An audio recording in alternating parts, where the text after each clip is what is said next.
First of all, welcome. My name is Wayne Steven. I want to welcome you to the Productive Inactivity podcast. I almost don't know how to start today because the topic is it's not touchy. I'll start off like this. I have never been accepted, ever. I was always too white for the blacks, too black for the whites, too raw for the Puerto Ricans. I never really quite found my footing in life, so I always had this me against the world posture. I never remember a time where I didn't feel like it was me against the world, and not in a Tupacalypse Now kind of way. It was always I'm always gonna say what I want, because no matter what I say, people are gonna take it how they want to take it anyway. And like, one of my biggest pet peeves is being misunderstood when I'm not trying to be misunderstood. Like, I do my best job to always speak in a manner that gives people a full understanding of what I'm saying, and that I understand fully what I'm saying. And biggest pet peeve is when people are like, I didn't know where you were coming from. And I'm like, how? How did you not know where I was coming from? I made my point and position very clear. And right now, I need a sip of water. We live in a very offensive, no offense kind of climate. And it's starting to annoy me because people are oversensitive about the wrong things at the wrong time for the wrong period of time. I want to start light. I want to start really light. The Jussie Smollett thing happened, and there was this celebrity outcry of, Jussie's so brave for what he had to go through, and racism is very much alive and prevalent in our society, and we should not stand. And not only did this happen to him because he was black, but he's black and gay. So he had the black celebrities all behind him. He had the LGBTQ community behind him. And then we found out the nigga was lying. Nigga was lying. And then nothing. We didn't hear anybody willing to hold him accountable for his lies. We didn't hear peep from anyone except when it became like a legal court case. When it became the, Jussie might get 16 charges or some stuff. Nobody said nothing. There was no celebrity outcry for him. And we live in a time where everybody's just so ready to be outraged over things. And believe me, there are some things to be outraged over. Right now we have an uncertainty in our White House where we don't really know. People can say Donald Trump is racist, but until he says nigga, spit, goop, kike, and all those other racial terms, I'm not gonna label a man a racist just because he's not running around high-fiving black people at basketball games. I'm not gonna do it. But at the same time, I'm not necessarily a supporter, so I kind of sit back and I observe and I draw my own conclusions. So we get so up in arms and we support things and we apologize in moments where it's like, did I really need to apologize about that? Like, so I remember a short while ago, Kevin Hart had said some things about how, if his son was gay, he wouldn't approve of it. And a couple of other celebrities have said the same thing. And all of a sudden, the LGBT community jumped all over these people. Now let me interject here. I have gay people in my family.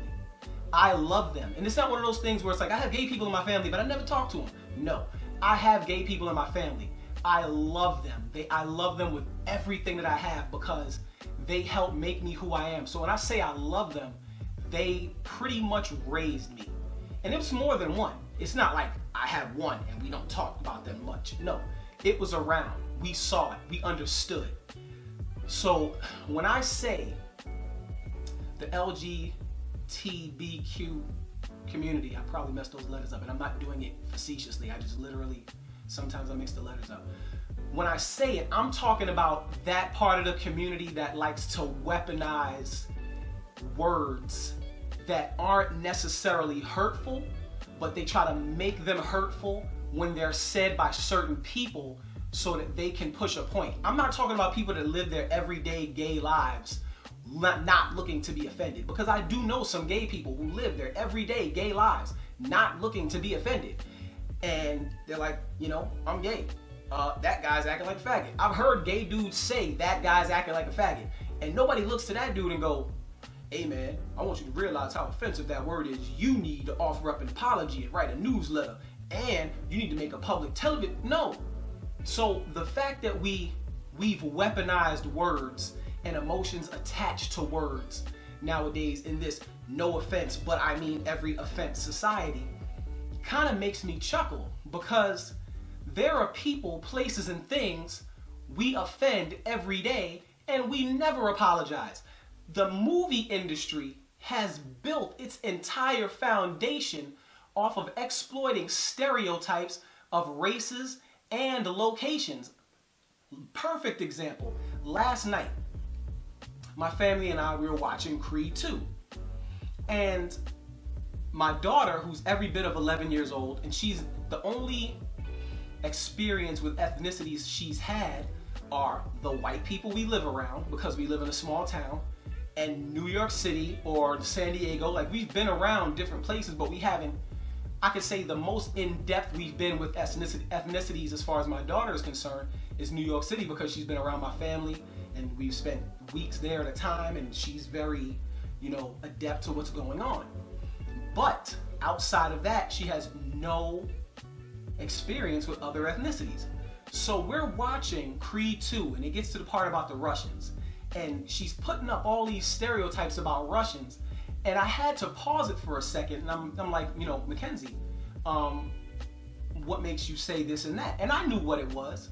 So she's like, well, you know, we watched the documentaries about Russian prisons, and in the movies, Russians are always portrayed as cold and hard and unfeeling and unloving, and all those things are true cinematically. And then I started to think about what other stereotypes are perpetuated by movies.